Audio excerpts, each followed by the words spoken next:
Alright, ladies and gentlemen of Hockenstein, welcome back. Today's Sunday, and my neighbor is having problems with his truck not starting. It just died in the parking lot and wouldn't turn over again. No clicks, no nothing, has full power. So I looked at it. Here's the old one. This little ground strap here going to the solenoid is completely rotted, barely touching at all.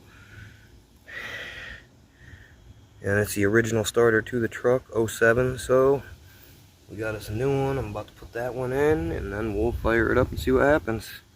Laying in the dirt, always a fun time. Alright everybody, thanks for watching.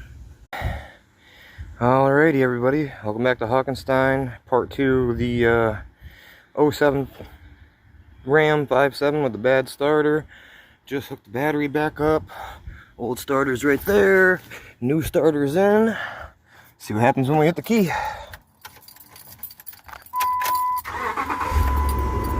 And she fires right up.